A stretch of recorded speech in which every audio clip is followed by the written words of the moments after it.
शादी मेरी इतनी जल्दी हो गई थी, सपने अपने देखे ही नहीं मैंने, टाइम ही नहीं मिला। पढ़ाई का महत्व तो बहुत ज़्यादा है, उसको बताया नहीं जा सकता। मेरा नाम कंचन है। शादी के बाद हम लखनऊ में रह रहे हैं और मेरी 3 बेटियां हैं। शादी हो गई, उसके बाद फिर मैंने ग्रेजुएशन कंप्लीट किया, बीएड भी कंप्लीट किया। उसके बाद फिर हमने एमए किया। जिस मेथड से हम लोगों ने पढ़ाई की है वो तो सच में बहुत ही बोरिंग थी। तो मुझे ऐसा लगता था कि टीचिंग के सारे मेथड मुझे आते हैं, क्योंकि हमने बीएड किया था, उसमें मुझे यही सिखाया ही गया था। लेकिन जब प्रथम में हम आए तब मैंने देखा कि असली पढ़ाई तो प्रथम वाले करवा रहे हैं, इनके मेथड ही अलग हैं। यहाँ मेरी गली में आंगनबाड़ी केंद्र है, तो वहाँ पे मेरी बेटी जाती थी, वहीं हम भी जाते थे उसे छोड़ने। वहीं पे मेरी मुलाकात इसरत मैम से हुई, जो कि प्रथम से थी। उन्होंने मुझे प्रथम के बारे में बताया तो मुझे अच्छा लगा। मैम आती थी, जो भी हफ्ते में एक बार या दूसरे तीसरे दिन जैसे भी आवश्यकता होती थी वो आती थी और हमें बताती थी कैसे क्या करवाना है।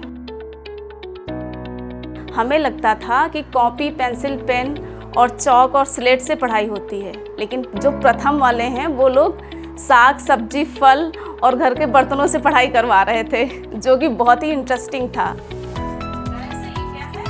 कटोरी ले आए, चम्मच ले आए, फिर एक सीक्वेंस में उसे लगवाना है कि पहले कटोरी रखो, फिर चम्मच रखो, फिर तो एक पैटर्न बना देती थी वो। सब्जियां हमने कई तरह की रख दी, ग्रीन और लौकी रख दी और रेड टमाटर रख दिया, तो उससे उसको रंगों की पहचान हो गई।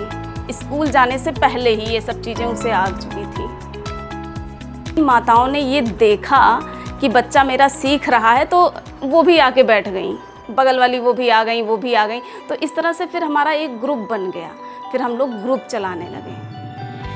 हमारे माताओं के ग्रुप का नाम लोटस है। तो शनिवार को मीटिंग होती है, बैठकर हम लोग आपस में गपशप करते हैं, कैसे बच्चों को पढ़ाना चाहिए, कैसे बच्चों को शिक्षा देनी चाहिए।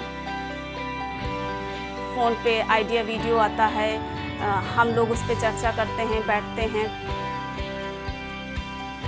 और गतिविधियाँ आती हैं, बच्चों के लिए भी आती हैं और हम लोग के लिए भी आती हैं, माताओं के लिए भी। मतलब हम लोग का भी बचपना आ जाता था, बहुत अच्छा लगता था।